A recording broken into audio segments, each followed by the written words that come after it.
Assalamualaikum warahmatullahi wabarakatuh. Perkenalkan, nama saya Nur Halimah, NIM 201933157, kelas 3D, dari Pendidikan Guru Sekolah Dasar, Fakultas Keguruan Ilmu Pendidikan Universitas Muria Kudus. Di sini saya akan menjawab soal ujian akhir keterampilan berbahasa Indonesia.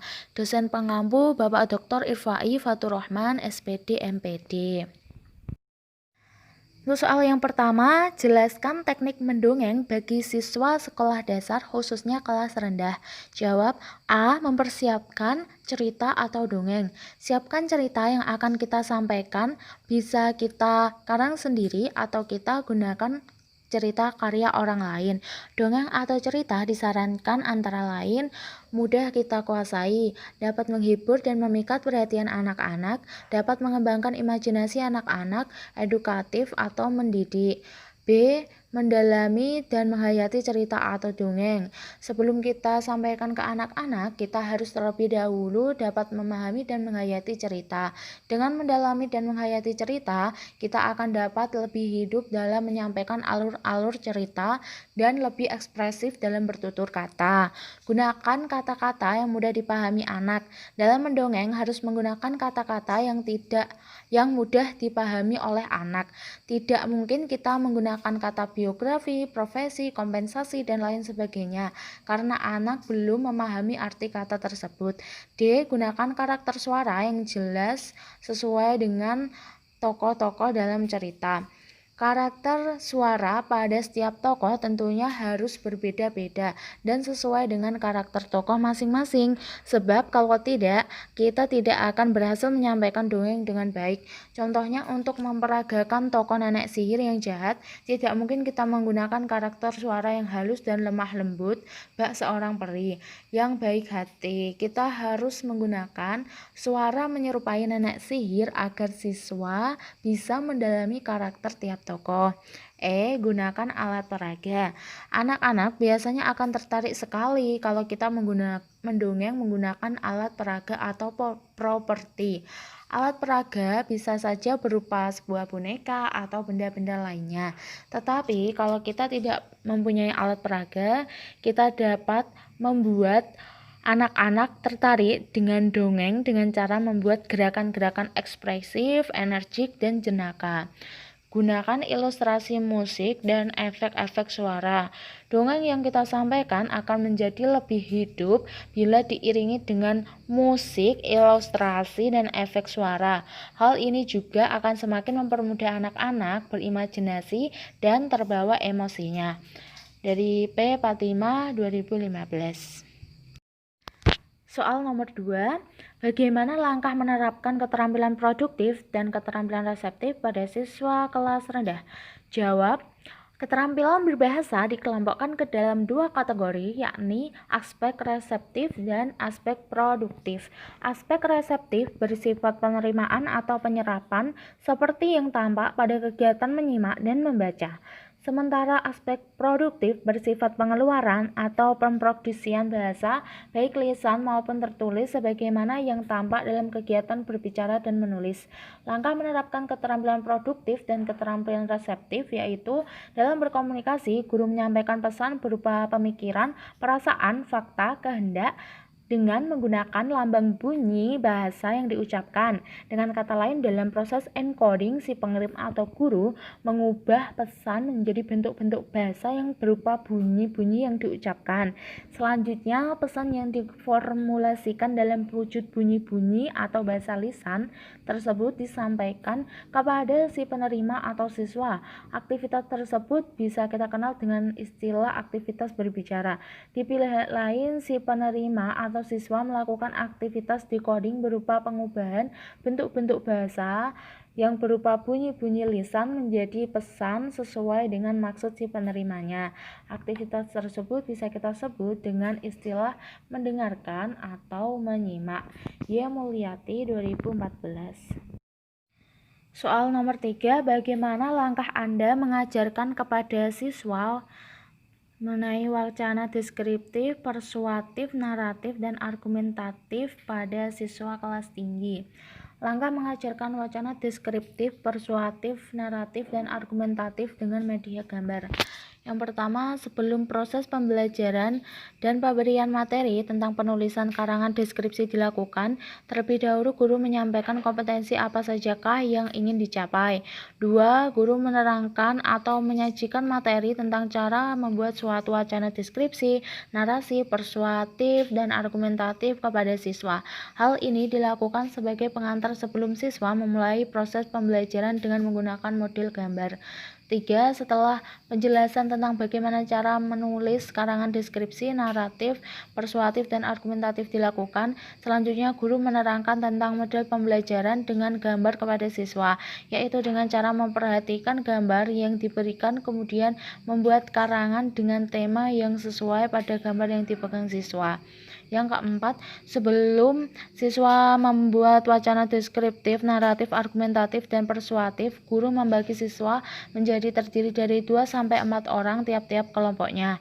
Hal yang harus diingat dalam pembagian kelompok adalah bahwa pembagian kelompok ini haruslah adil.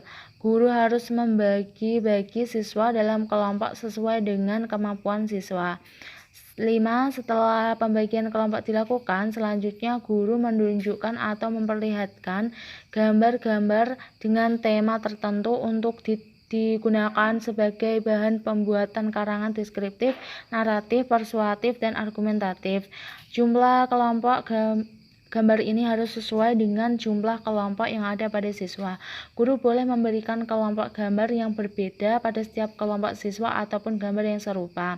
9. Dari urutan gambar yang telah dijelaskan masing-masing kelompok, guru menginstruksikan kepada siswa untuk membuat sebuah karangan berbentuk wacana deskriptif, naratif, persuasif, dan argumentatif dengan topik yang sesuai dengan gambar hasil susunan siswa pada masing-masing kelompok.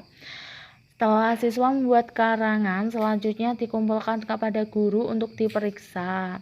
Selanjutnya, guru memberikan kesempatan kepada siswa untuk bertanya, dengan kemudian guru memberikan simpulan atau rangkuman dari pembelajaran yang telah dilakukan pada pertemuan tersebut. Yang terakhir, penugasan untuk dikerjakan di rumah. Soal nomor 4, kesantunan berbahasa merupakan cerminan dalam bertutur, baik lisan maupun tulisan. Jelaskan apa saja yang harus dipahami untuk menjaga kesantunan dalam pembelajaran.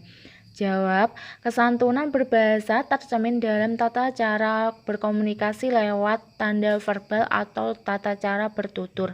Ketika bertutur, kita tunduk pada norma-norma budaya. Tidak hanya sekedar menyampaikan ide yang kita pikirkan. Tata cara berbahasa harus sesuai dengan unsur-unsur budaya yang ada dalam masyarakat tempat hidup dan dipergunakannya suatu bahasa dalam berkomunikasi. Apabila tata cara berbahasa seseorang tidak sesuai dengan norma-norma budaya, ia akan mendapat nilai negatif. Misalnya dituduh sebagai orang yang sombong, angkuh, tak acuh, egois, tidak beradat, bahkan tidak berbudaya. Dari uraian tersebut dapat kita katakan bahwa cara penyampaian ungkapan atau berbicara adalah dalam bertutur kata dengan halus, baik, dan sopan dalam berinteraksi, komunikasi verbal atau tata cara serta peraturan dalam bertutur dapat dilihat dalam interaksi antara beberapa pihak yang berkomunikasi. Oleh karena itu, agar dapat mewujudkan komunikasi secara santun baik verbal maupun nonverbal, kita perlu memahami tata cara berbahasa yang baik. Tata cara berbahasa sangat penting diperhatikan para peserta komunikasi atau komunikator dan komunikan. Demi kelancaran komunikasi, dengan mengetahui tata cara berbahasa diharapkan orang lebih bisa memahami pesan yang disampaikan dalam berkomunikasi, karena tata cara berbahasa bertujuan mengatur serangkaian hal berikut. Yang pertama, apa yang sebaiknya dikatakan pada waktu dan keadaan tertentu. Yang kedua, ragam bahasa apa yang sewajarnya dipakai dalam situasi tertentu. Kapan dan bagaimana giliran berbicara dan pembicaraan setelah diterapkan. Bagaimana mengatur penyaringan suara ketika berbicara. Bagaimana sikap dan gerak-gerik ketika berbicara. Kapan harus diam dan mengakhiri pembicaraan. Yang kelima, bahasa figuratif pada siswa sekolah dasar muncul karena dua hal, pembelajaran melalui kontekstual dan tekstual. Jelaskan perbedaan pembelajaran kontekstual dan tekstual. Pembelajaran tekstual berpangkal pada kekuasaan otoritas. Otoritas tertinggi adalah teks dan di bawahnya adalah penerjemah teks. Metode ini mengandalkan teks atau buku-buku sebagai sumber primer referensi dan bahkan sebagai satu-satunya alat pembelajaran pengetahuan yang dipahami sebagai sesuatu yang statis. Kebenarannya bertumpu pada teks. Dalam proses pembelajaran, guru memegang peran sentral sebagai satu-satunya titah penerjemah teks. Pembelajaran tekstual memposisikan proses belajar mengajar sebagai proses transformasi distribusi teks dari teks kepada siswa lewat perantara guru. Berbeda dengan metode pembelajaran kontekstual, metode ini melibatkan pengalaman praktis sebagai sarana memahami dan menemukan ilmu. Teks hanya referensi yang harus dianalogikan dengan pengalaman praktis. Pengalaman praktis dapat berupa pengalaman yang dialami secara langsung, hingga dengan melibatkan realitas persoalan praktis yang nyata terjadi. Metode pembelajaran kontekstual melibatkan penalaran siswa terhadap realitas kekinian. Siswa dilibatkan sebagai subjek yang mengalami, menemukan, dan menganalisis.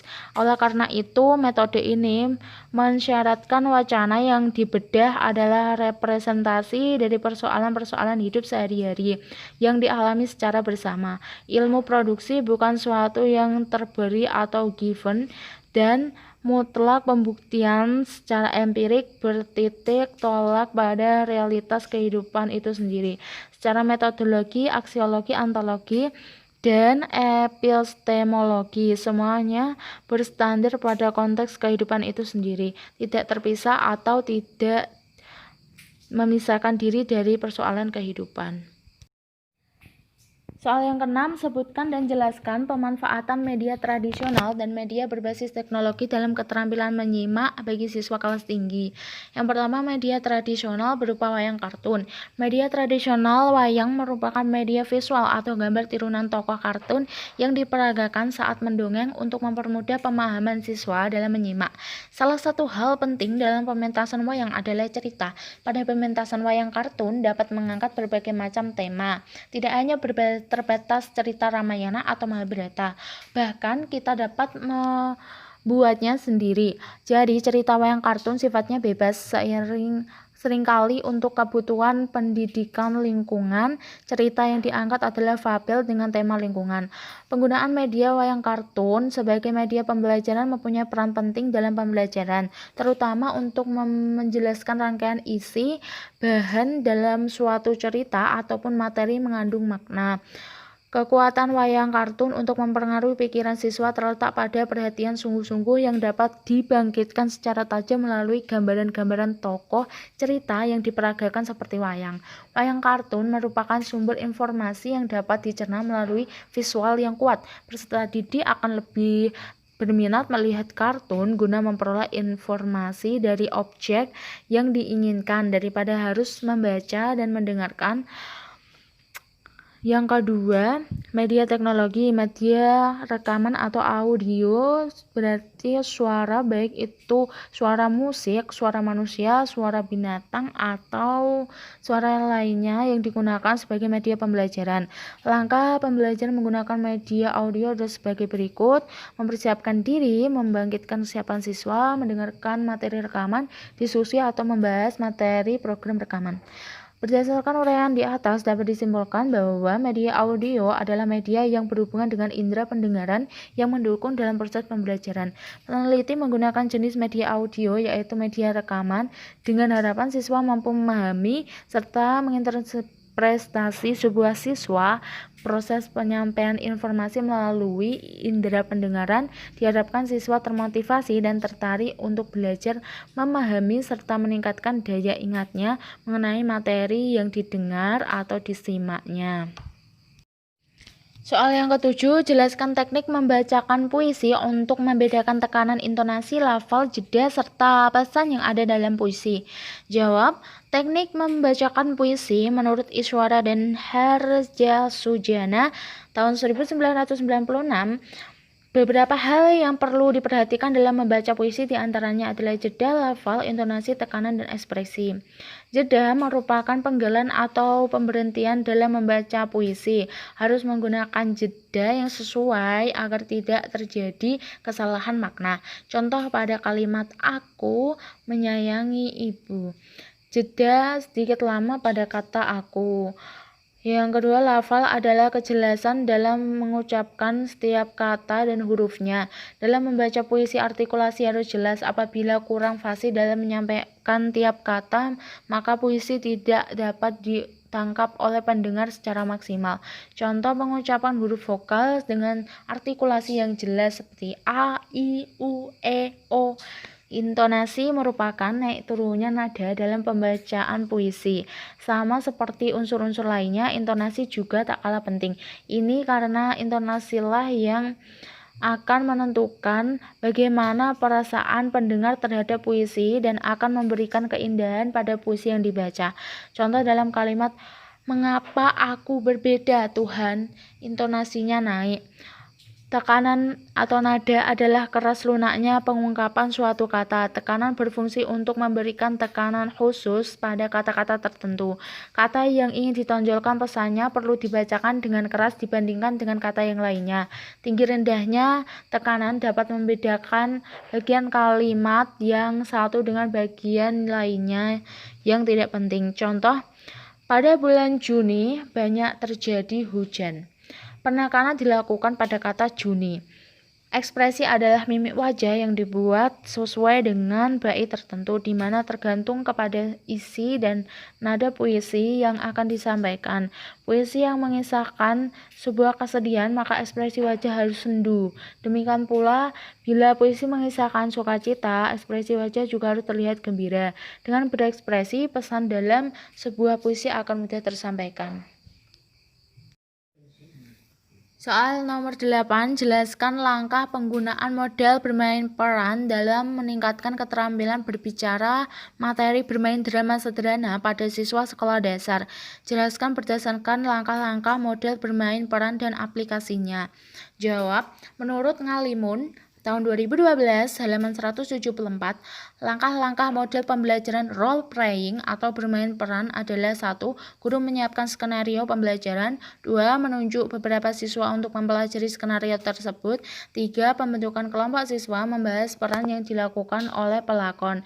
Yang keempat, presentasi hasil kelompok. Yang kelima, bimbingan, kesimpulan, dan refleksi.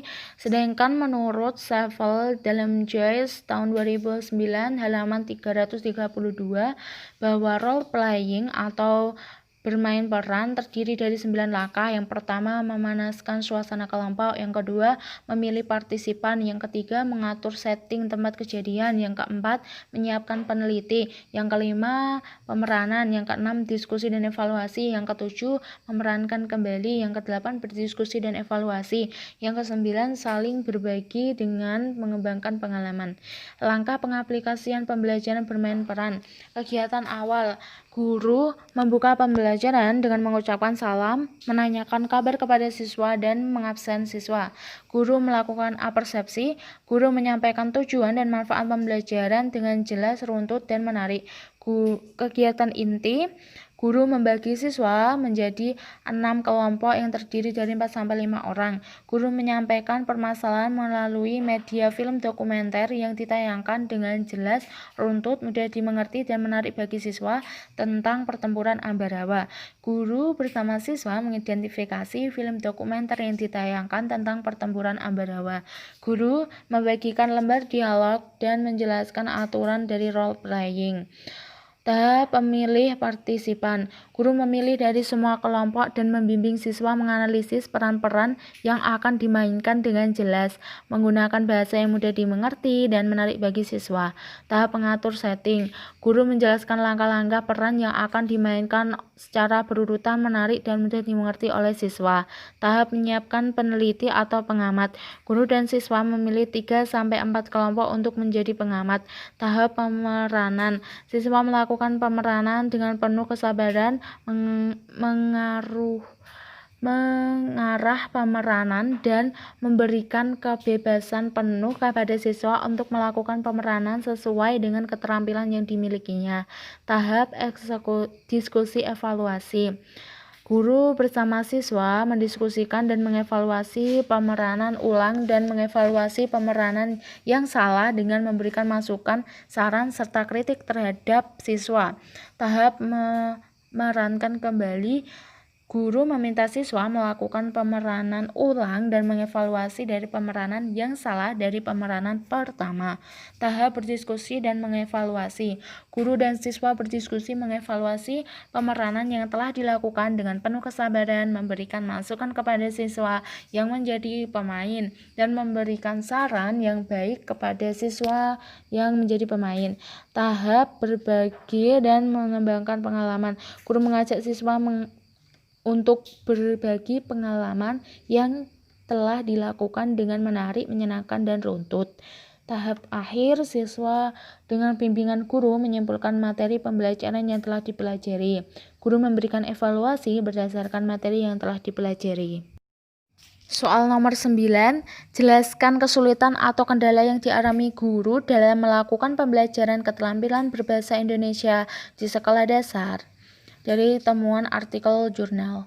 Jawab, problematika menurut hasil penelitian dari Puspidalia tahun 2002 halaman 125, problematika guru adalah kurangnya waktu untuk kegiatan profesional. Dalam keseharian, guru senantiasa melaksanakan rutinitasnya, datang ke sekolah, menyampaikan materi, dan pulang. Peserta didik yang belum dapat membaca seharusnya pada saat di kelas perlu diperhatikan, karena peserta didik kelas rendah sendiri masih belum lancar membaca dan harus selalu dibimbing oleh guru. Berdasarkan dari wawancara dengan guru kelas 1 dapat dijelaskan bahwa peserta didik kelas 1 dalam membaca masih mengeja satu persatu. Sebagian besar belum dapat membaca dengan lancar. Hasil observasi juga menunjukkan pada saat pembelajaran di dalam kelas ketika guru membaca sebuah cerita, kemudian peserta didik juga disuruh membaca dan guru harus mengeja terlebih dahulu agar peserta didik juga bisa mengikuti. Peserta didik kelas 2 dan kelas 3 juga mengalami hal yang sama, yaitu pada saat membaca masih harus dieja. Guru lebih memilih menggunakan metode eja kepada peserta didik kelas 2 dan peserta didik yang kesulitan akan dibimbing langsung oleh guru. Peserta didik pada kelas rendah masih perlu bimbingan pada saat membaca agar lebih cepat lancar. Peserta didik akan lebih lancar dalam membaca apabila guru memberikan suasana yang menyenangkan, misalnya membaca sambil bernyanyi. Hasil observasi juga menunjukkan ketika guru meminta peserta didik untuk memperhatikan, sebagian dari peserta didik malah asik bermain dan ngobrol dengan temannya. Contoh lain adalah saat guru membacakan sebuah teks bacaan, peserta didik masih tidak memperhatikan sehingga kegiatan belajar menjadi kurang efektif. Apa yang